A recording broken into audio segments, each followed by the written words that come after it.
月基法师呢，他是佛门的外交家，他是佛门的火的传记典故，他可以呢随口说出的哪一位师父的哪一件事，经常听他讲了很多的佛门的故事，这点很不容易的。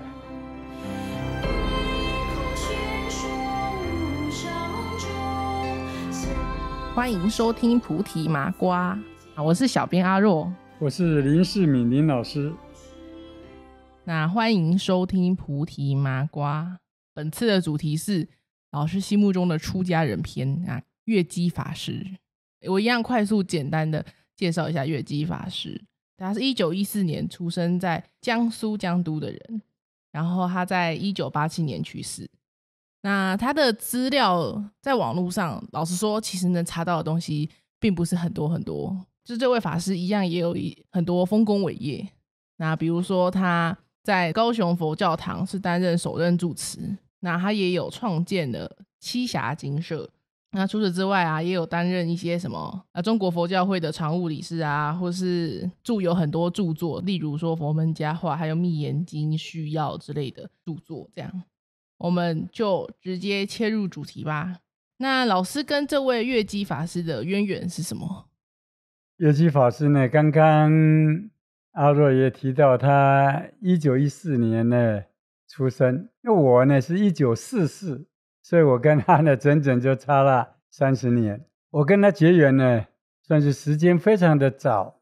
我在以前我们有几次的访谈中间呢就有提到过，说我12岁呢从屏东转学到高雄来。那因为我舅舅陈仁和设计了高雄佛教堂，所以呢我就自然而然的跟月基法师呢就结缘了。因为那时候他当呢高雄佛教堂的住持，就是老师第一次去佛教堂的时候，就是月基法师担任住持。对，因为月基法师他本来是在大陆江苏的栖霞市，他呢就等于那边的住持。那是一个佛教的大丛林出家人非常多。那么呢星云法师呢就是等于呢协助他从香港来到台湾。那么当时呢星云法师呢说有2个道场，一个是宜兰的，一个呢高雄，这是高雄佛教堂。那在高雄佛教堂的时候呢大家呢都是呢以星云法师来作为他们学佛的导师。那就问那个月基法师说，你喜欢北部还是南部呢？那么月基法师可能跟高雄比较有缘吧，他就说呢我就在高雄佛教堂好了。就因为这样的关系呢，所以我第一次接触到佛教，第一次呢接触到佛法就是在高雄佛教堂了。那么关于这个呢有一个小故事先讲一下。我们学佛了以后，只有我家里我爸爸那时候他工程师，对不对？建筑师，所以他那个时候佛教比较不争气不争气，常常让人家觉得很落伍很迷信。所以我爸呢这个一直不肯皈依。我们家呢我2个妹妹，我了我妈了我外公我外婆了我舅舅了，还有那小表弟小表妹们全部都皈依了。那么这里面的故事呢讲起来也算精彩了。因为有一年的就是我初一，那是我刚考入那个高雄中学初中部。那么呢初一的那一年的除夕，我爸呢他就呢从他的工地，那时候呢在丰港那个地方，他买了好多可能人家送的好多的那个螃蟹，都是活着的了，被捆绑那个手脚就拿回来了。我们那个时候呢刚刚信佛，心里有了慈悲的观念所以我妹妹那时候只有5、6岁，那这个时候呢，哎呦，爸爸又带螃蟹回来，我们又要杀生了。所以呢连我都摆这个脸色了给我爸看。可我爸爸呢他呢因为他那个工程的关系，在南部有很多的水利工程都是我父亲建的。那么呢常年在外面，有时候1个月2个月才能回来一次。那么难得回来带了那么多的他觉得好吃的东西，对，吃下来这样的妻子儿女呢，大家呢都很高兴。结果我妈也摆个脸色给我爸看，我爸二代呢有点难过，有点失望了，可能呢有点难过，点受气，点受气就有点恼羞成怒了，就很火大。我妈呢还要怎么样？用日本话的时候，要讲一些呢佛教的道理给他听。我爸在那说好火大，把整个桌子的那个饭菜整个都给掀了。好，就一个除夕，好端端一个除夕。那变成非常尴尬的一个局面了。那这样的场合呢，我妈呢一气之下呢离家出走了，她是什么都没带，她就呢冲出大门之外。那个时候我13岁，我看我妈出去了，所以我也就尾随着她后面出去。那么那个时候要走大概要3公里多才能到达那个有公共汽车2号公车高雄，现在还是2号，可以到达高雄佛教堂。就在他的正前面，我那时候手上没有钱，那我妈呢有一个同学呢，他就在现在旧的市议会那边开那个西药房，我就过去跟他们说，我妈呢刚好没带钱，希望你能够借，那时候5毛了，借给我5毛钱呢。那我妈呢，她要坐公共汽车，那他们都是平女的同学了，那跟我妈非常要好，她就借给我，我就买票，就还好车子还没有来，我就尾随的我妈也上车。那时候除夕那天呢，那个人非常多，我就躲在那边，怕被我妈看到。跟着。那我妈呢，一下车到高雄佛教堂，我也跟着进去。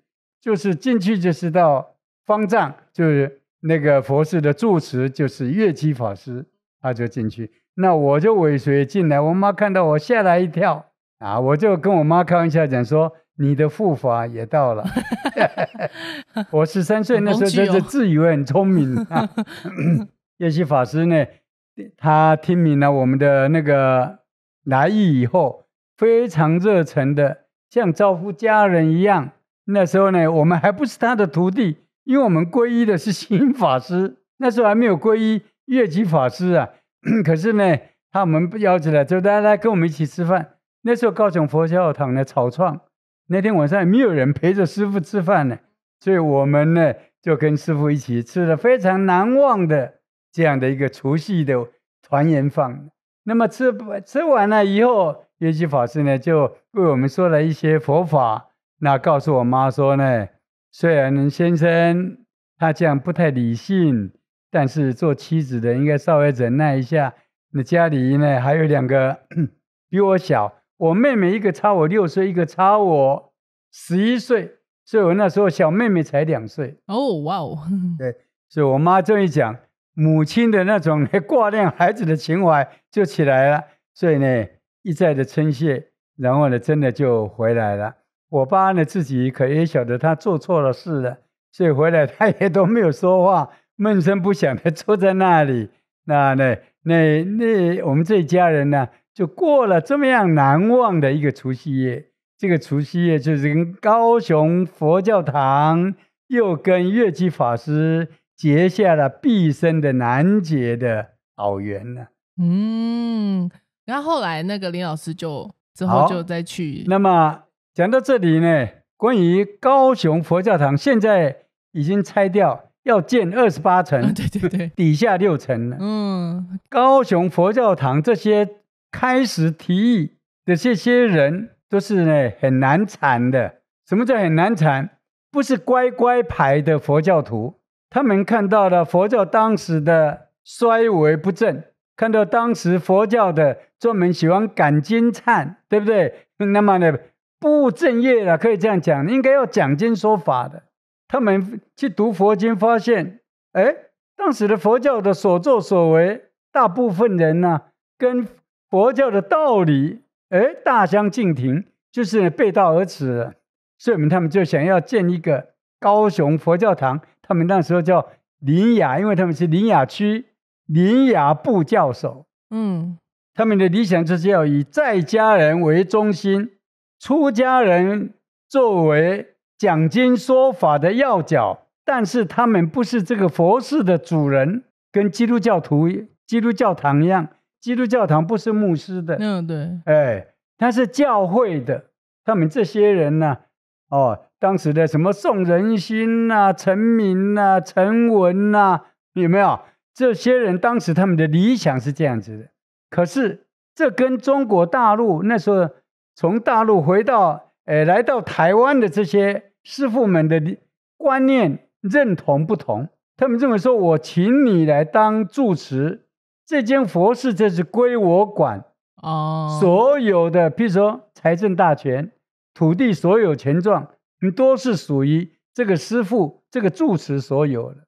当月基法师呢，他呢这样的一个他们的观念思想跟佛教堂这些人的观念思想不同的时候，所以最后月基法师他选择呢离开，他自己到了我们现在的凤山高速公路底下那个地方呢，他建了一个佛寺，就是所谓的栖霞精舍。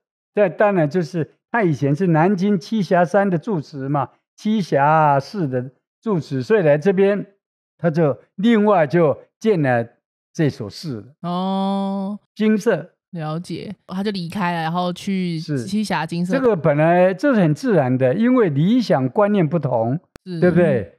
这个没有，在我看起来都是非常自然的一件事情。那后来老师还也是有跟随的月基法师有再去栖霞精舍吗？是这个，他呢到了这个栖霞精舍以后，那么呢有一大票人，包括我跟我妈也常常来栖霞精舍。到了我高一的时候，我爸呢罹患了癌症了。他那个时候他自己啦，他认为月基法师他看起来很有缘，他说呢，他愿意来这边呢，比如说拜佛念经，或是呢皈依消灾。是因为这样子，我又皈依了月基法师。他给我的法名叫做净敏，镜子的镜，敏捷的敏。那么以前心法师我第一次皈依他12岁的时候，他给我的呢叫慈节，敏捷的节，慈悲的慈，慈节所以呢，因为我爸生病的关系，我在栖霞精舍就常常去，每个礼拜都去，因为呢每个礼拜他都有共修法会，所以在那边呢也跟师父呢结下了很深的因缘。你们知道啦，月基法师其实是一个文学家，他有许多著作，你刚讲的。对。所以我在念高中的时候，我就看他的那所谓的佛门的那些趣事，这些他记录好多这些东西，我很喜欢看。我不晓得这本书现在还有没有？佛门佳话吗？对对，就是佛门佳话。另外的像呢，他有写了一本叫《中央上人的革命史话》，类似像这种。中央上人就是赫有名的中央上人呐，中央上人他就拜那个翁同甫啊，清朝的那个状元呐，翁同甫做老师的。他也因为清末呢太腐败了，所以他就呢做一个革命僧人呐，这种勇气是非常可嘉的那么呢，我在那边的时间呢，就常常听师父给我讲好多佛门的典故。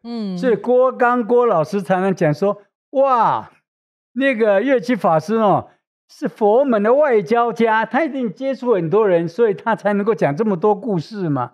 他一定也是一个传记文学的作家，要不然他怎么能够写出很多的佛门的佳话呢？就这样子，我偷偷的告诉大家我在那个栖霞精舍的时候，看到月基法师收集了好多的字画。因为他是南京栖霞山的住持，南京是当时国民政府的所在地所以他所接触的全部都是大官我看到有戴季陶，就戴传贤开始有点听不懂于右任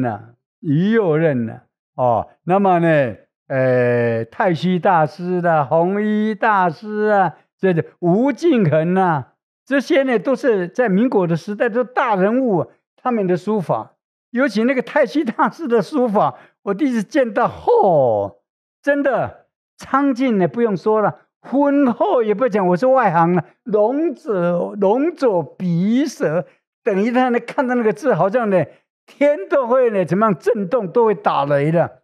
太虚大师真的、这么厉害，一代革命的一个呢，我非常崇仰的，一代的大师。没有太虚大师，改天再有机会再聊。没有太虚大师呢，佛教现在死一半了，还有佛教吗？这么夸张？真的。他提出来的改革了，对佛教的影响太深远了，真的。所以呢，我在那边呢，他呢展示的那些呢，都是他自己收藏的，从大陆千辛万苦带到台湾的。可惜后来呢，我又有机会去的时候，几十年后我去，不晓得跑去哪里了。他们说他们都没后代的人，他们都不晓得跑去哪里了。什么？这一点当然了，这不是我们管的，我是觉得非常可惜。这些东西应该送到佛教的文物馆，对不对？能够永久的典藏，而不是呢私人的典藏呢。这是我个人认为说比较可惜的地方呢。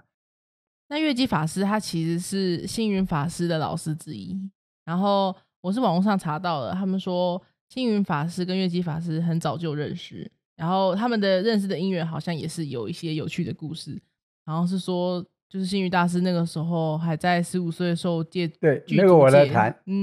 好，那老师来讲这个故事好了。星云法师的师父了，我不太了解，我不是在讲历史的，我只是讲我跟月基法师的故事。星云法师呢，他的师父跟月基法师可能是师出同源，或是同门的兄弟这一类的，同一法脉的。不过他们那个辈分，星云法师自然就是等于在弟子辈一样了。那星云法师他一生呢，他不计名位，他一直呢也对待月基法师像他的老师一样，也好像是他的长辈一样，一直到月基法师往生了，星云法师都对他非常的照顾。那么他的栖霞精舍也以星云法师做他的监院。谈到这个监院呢，监院是佛寺的职称，他是住持呢最得力的一个助手了。那么呢，他呢监督一间佛寺的日常事务的进行。所以他们发那个，譬如说要什么法会这样的一个通知的那个请柬的时候，那么呢都是月基法师挂住持，那么星云法师呢他就挂那个监院啊。因为我那时候常常去，所以有收到。那么我知道星云法师呢，做一个弟子来讲呢，他真的是完全100%呢，能够做到底了，非常的彻底。他不但是从香港呢协助那个月基法师的来台湾，因为那时候我们怕说所谓有匪谍啦，国民党啦，那么国共内战，对，他那大陆正在撤退了，这些国民党的他们这些呢一直撤退了。那因为这样的关系，我们政府当然就非常的慎重，不一定每一个人都让他过来了。那在我了解是这样子的。那星云法师呢协助他过来，又协助他安顿他在高雄佛教堂。那每一年过年呢，星云法师呢都呢要去给他拜年，给他送一点礼。这在我想这是作为一个弟子所扮演的角色，这非常难得了。我个人这样想的那么除了这样以外，那个星云法师退位的时候，我也去参加，就是月基法师呢当那种建交了，就是去给他主持那个退位大典的。那时候月基法师已经生病了，但是还抱病去出席去参加。我从这里可以看出他们两个交情的好，也可以他们彼此两个人之间都是有情有义的人。这在我做后辈的当学生当弟子的人看起来，我觉得这也是一种佛门的佳话所以呢月基法师呢，他呢当那个栖霞山的住持，他以前还当过栖霞寺那个律学院的院长了。那刚好星云法师那15岁要去受戒了，受戒那很长而且很严格的。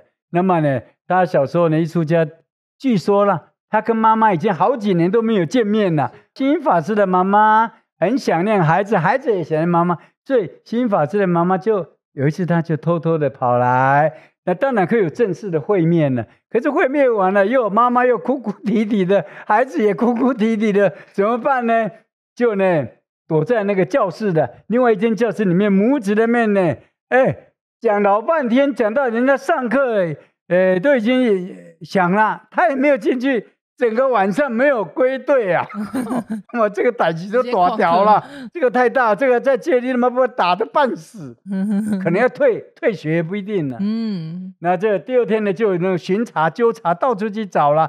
这找的时候呢，那个月基法师就听到呢，他们在那边找的时候呢，新法师听到了月基法师的声音，说不用找了。昨天呢，他的母亲我就是呢，安置在那个女众那边的那个疗房，在那边过夜的。那新法师呢，我特别叫他来，我呢，有些话跟他讲，他有些经典不懂，我给他上了半个晚上的课，所以不用找了，待会我就会自己呢送他回那个教室。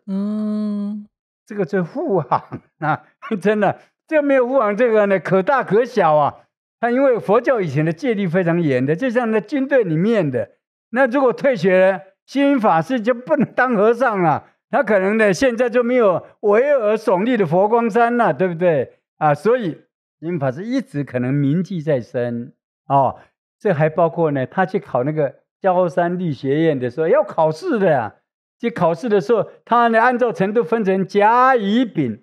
那星云法师自己讲，我的成绩可能只能到了丙，不是乙啦，对不对？可是放榜的时候，竟然呢甲组，在甲组入学，他的自己星云法师自己笑着说了，说这一定是月基法师故意提拔我的。当然了，月基法师也没有看错人啦，他一定觉得星云法师是可造之才，对不对？是明日佛教的栋梁了，所以寻点诗，对不对？就算做点弊，放点水，我认为好，有因果，我来负担好了。什么？OK， 好，那所以就是因为算是月基法师是在那个星云法师学习的路上的提拔的老师，这样。不过我个人认为他们实在是亦师亦友。是哦，真的，他虽然是他的师长辈，但是呢，以那个星云法师的看起来了哈。他们两个人在佛学方面的成就，他们对佛教的贡献呢，实在讲起来是亦师亦友之间。但是星云法师能够自始至终都站在弟子的这样的一个角色上，尽到他最大的本分，尽到他最大的能力奉献，我真的认为非常非常的难得。因为我记得星云法师好像是在月基法师病重要去世的时候，好像都一路是陪伴他的样子。对，不只是这样子的。因为月基法师呢，跟那个星云法师同样是江苏人啦，几乎是同乡啦，都是同乡啦。所以呢，那时候在台湾很多那个厨师煮的呢，月基法师可能也吃不太惯，而且月基法师他有胃病，他常年胃病所苦，他就是胃下垂了啊，所以很多这个可能不能吃，那个也不能吃，这个不能。星云法师还特别派来他一个很会煮菜的徒弟，给他当了这个厨师，在那边当了20几年了，这都多难得啊！这个可能一般人还不知道真的非常难得。因为那个厨师，我后来去那边住了1个月呢，我就有领教过了。为什么叫领教呢？等一下再说。OK， 好，那老师觉得那个月基法师的个性如何呢？如果说呢，彬彬有礼，温文尔雅，这都不足以形容他。他真的是一个修养到家的，所以是一个文人的感觉吗？真的，我跟他相处的那几十年了，跟我在那边住了整整1个月，大专联考的前1个月，我个人认为我没有看过他发过脾气，也没有看过他郁郁不乐。他待人总是呢非常的谦虚，脸上呢虽然都不是说呢常挂着笑容，但是他那个展现出来的是自然的慈祥。他比我大30岁，所以我从那个我国中1年级初1在高雄佛教堂跟他吃的那一顿的年夜饭，我一直以为他就是像我爸爸一样在照顾我。哦，真的，又是一个爸爸。真的，月基法师他真的是非常的慈祥，非常的慈悲的，我个人认为这样子。好。心细如素，不尽荤腥，最爱嚼菜根。我数甘咸，清新爽口，指甲长留香。心细如素，不尽荤腥，最爱嚼菜根。我数甘咸，清新爽口，指甲长留香。血肉之躯，众生同等，曾遭山坡火化，苦痛难当。那我们来让老师讲去那个月基法师那边住1个月的事情。在我大专联考的前1个月，因为我家里我父亲在我高1的时候就走了，我前面讲到他癌症了。所以我们的家呢，隔成了5间房间租给人家。我妈虽然在日本时代当过小学老师，但是在等于国民政府啦，变成了国民教育以后呢，我妈呢使不上力，因为她老觉得她注音符号呢老是学不会，她日文讲得好，但是中文不行，所以呢就辞职了。所以我们家就隔成5间。那我要考大学了。因为租给人家呢，就是非常的混杂，住了30几口在我们家里面。那么呢，所以我妈呢就把我送到月基法师那边住1个月。师父非常的慈悲，他本来就很疼我，所以他说 OK， 就弄了一个很漂亮的净房。净房不是厕所了，很干净的房间，来让我念书。我的同学呢叫柯青龙，他呢一样的，家里也是比较小了一点，念书的地方呢就是比较不方便。他就听说我要去佛寺了，他就想，他说那么世敏你也带我一起去了，所以我们两个一起去那边了。那我就跟月基法师讲，月基说好 OK， 就分成2间房间给我们了，而不是1间呢，1个人1间读书。哇，当然在那边呢每天过着有规律的生活。为什么？因为师父他们4、5点就要起来念经了，所以我们这4、5点也起来读书，对不对？所以变成了最后1个月非常作息非常有规律。就我这个同学就考上了成大的那个化工，那我呢考上了政大，所以呢在里面可以说是呢功德圆满，皆大欢喜。可是在1个月里面呢真难熬啊。为什么？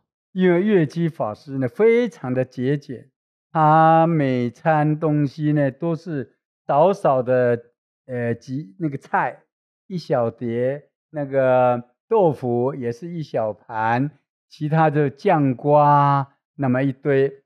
那么呢虽然他在交代那个厨师刚讲到了，说那世敏跟青龙这2位同学，这你要多加点菜，你要煮多一点。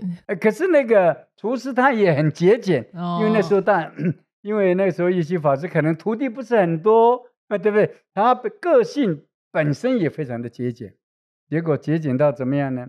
我刚去的时候，觉得有一盘菜我好喜欢，就是那个大头菜，你知道吗？萝卜嘛，白萝卜。大头菜不是萝卜，有一种大头菜是硬邦邦的，圆圆的这样大头菜，我不知道那个叫什么。五金吧那种东西。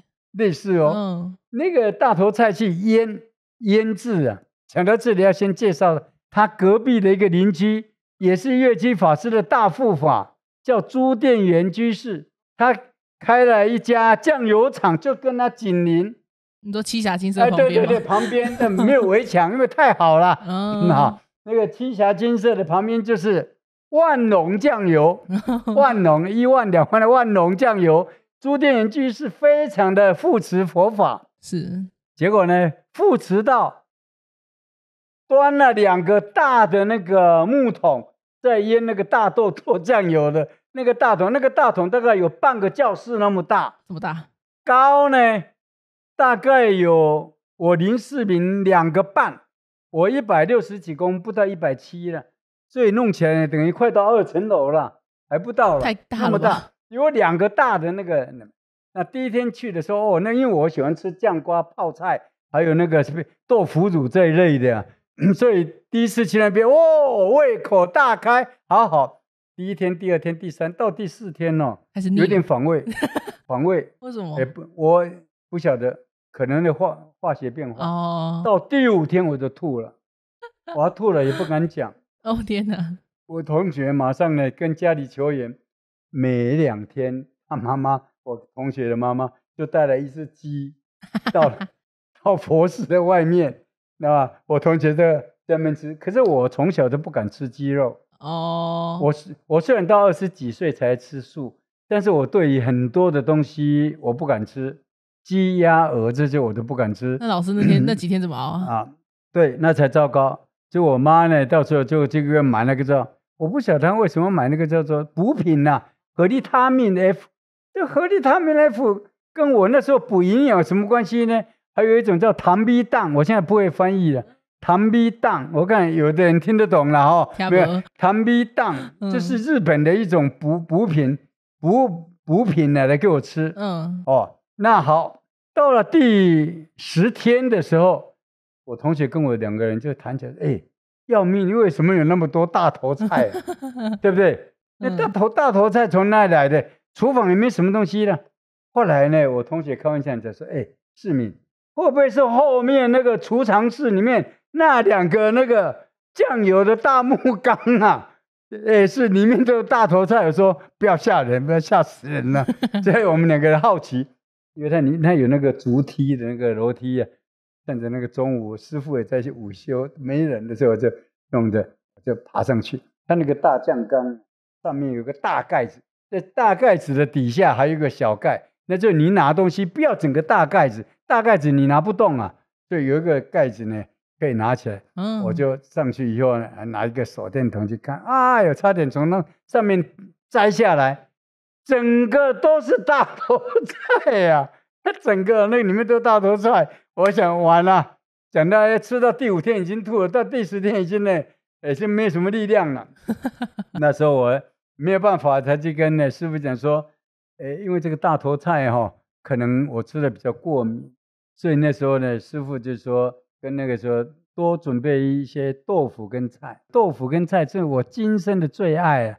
所以那边有豆腐，有一个青菜，豆腐就是一片切成2半，一半给我同学，一半给我。师父还是吃的那很简单的他自己的饭菜啦。所以那边呢熬，可能像卧薪尝胆啦。结果呢还好，能够顺利的参加大专联考啊！我到参加大专联考的第1节上那个考国文钟声已经响，我还蹲在那个厕所里面拉。什么？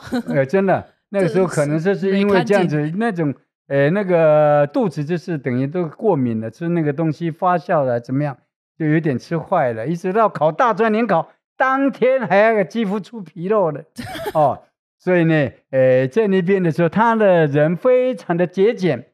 这是第1届。第2届，郭刚郭老师，因为我的关系，他也认识了月基法师，我们也常去拜访他。他呢，曾经在路上，因为星云法师有聘请他到我们现在的寿山寺。寿山寺以前有叫寿山佛学院，聘请月基法师去上课。月基法师竟然是从凤山用走路到那边，走老半天啦，走1个早上啦，走超久的吧？对，郭老师跟我讲的，就是在现在的八德路那个地方啦，就是火车站那附近呢，就碰到了师父了。他的骑摩托车，才说师父上车，我带你去。那时候呢，郭老师呢才载他呢到那个寿山寺，是修苦行吗？上我不晓得他是不是。但是他就是养成那种呢非常的简朴的他去哪里他都喜欢走路，那家里3餐就吃那种我们常人吃了以后整的活不下去的，他也常年累月。不过我常想呢，他可能胃一直不好，一直到他要走的时候，可能跟他的饮食习惯可能有关系，也不一定呢。有可能，我这样想呢。也是啦。一般青少年胃最强壮，吃那个受不了。对，那时候高三，尤其正在考试。老师，那为什么会认同月基法师呢？就是为什么最后皈依月基法师这样？当年皈依月基法师跟皈依心法师一样，都是妈妈他们在操控的。操控 ，OK。当然到事后，我认为我皈依心法师那是我的光荣。我皈依月基法师也是因为我爸爸喜欢月基法师那我个人也很喜欢。那我妈给我皈依，我就说好，就皈依。可是我呢，到后来我去读大学啦，对不对？每年回来我都会去看他。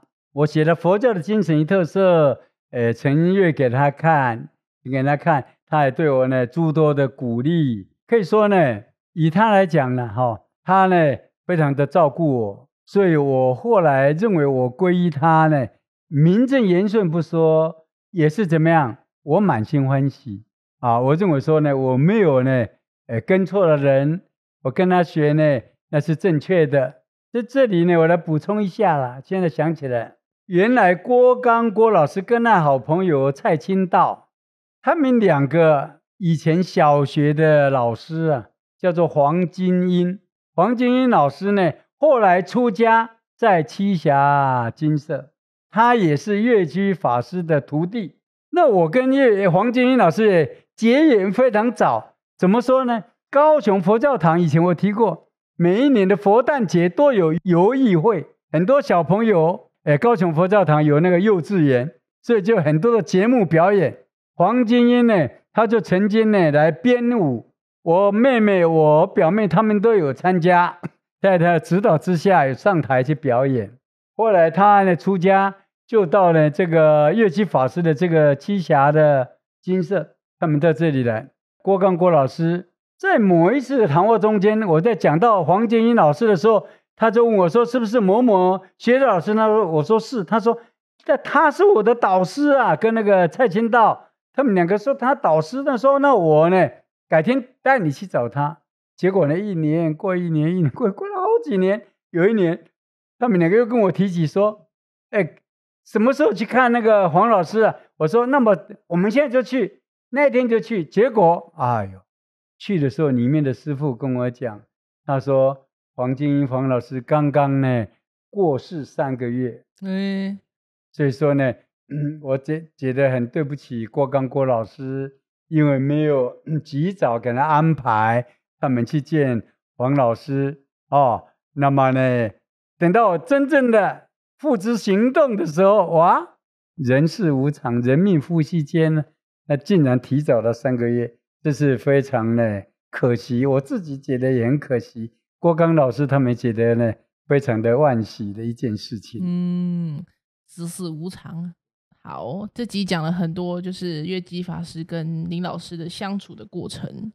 那虽然我觉得蛮可惜的是，月基法师在网络上的资料能查到的真的不多。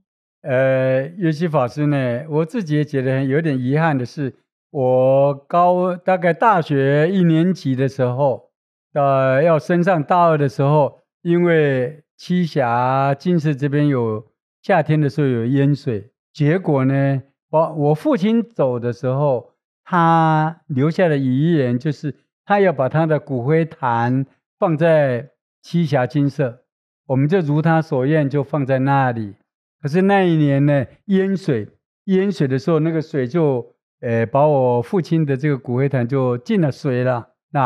可是那时候我问那个他们栖霞精舍呢，当下好像没有说及时就要去处理，比如说另外建一个像我们叫做地藏殿或者怎么样，没有。所以我那时候呢，我妈跟我也常常来高雄的弘法寺跟开正法师很熟。那时候开正法师这边呢，刚好有比较新的地藏殿所以呢，那时候我妈就讲说，要不然呢，是不是把爸爸的这骨灰坛移到这里来？因为弘法是在市区，而栖霞精舍比较郊外，在凤山，那时候交通比较不方便，都还要坐那个所谓的公路局每半小时才一班这样子。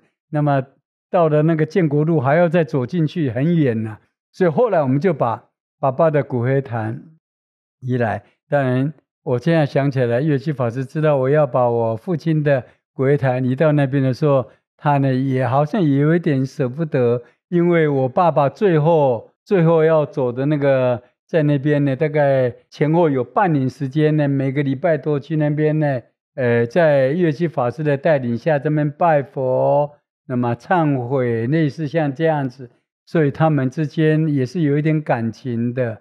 但是呢，因为呢进了水，我妈呢认为可能在本省人认为说进了水如果没有马上处理不太好，因为这样的关系，所以那样以后我跟乐器法师就有好像稍微疏远了一点点，一直到佛光山的星云法师他又退位的时候，前面不是讲吗？乐器法师呢去作为他的那个主持这个典礼的人，那么在典礼的进行中，乐器法师从远远那个地方呢，我跟玉汝站在那里，他一眼就望见了我，那就是呢用头呢一直给我点头，意思讲他看到我了。那时候他已经生病了，跟我这样子，那我一直跟我玉汝讲，我说呢跟他呢合掌，跟他礼拜。完了以后不久呢，我跟玉汝又特别到他的栖霞精舍来看他。那时候他已经病很重，不太讲话的呢，非常微弱无力了，所以他呢只是讲说呢，说世民你好，还要保重。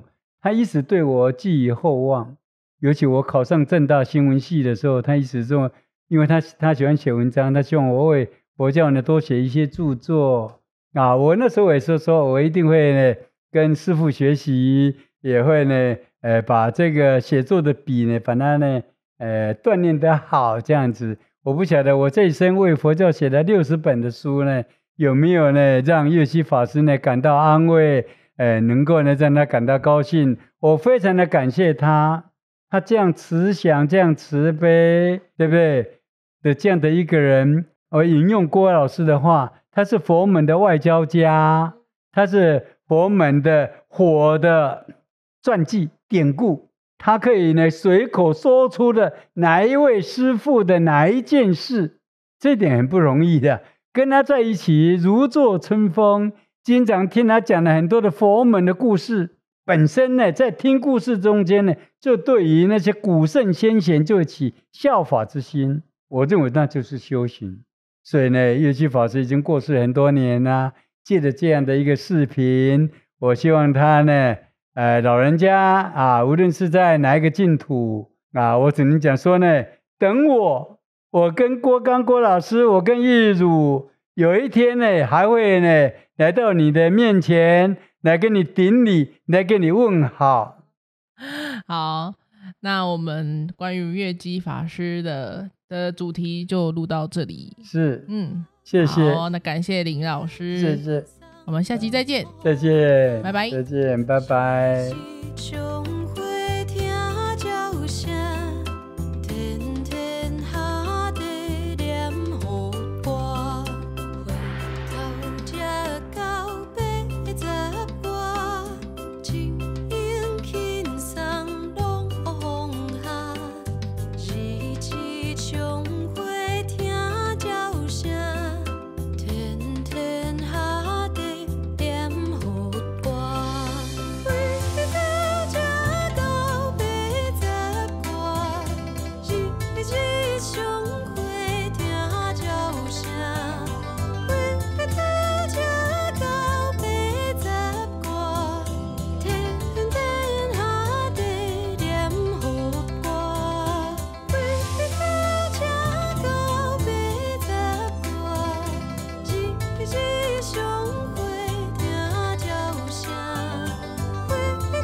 现。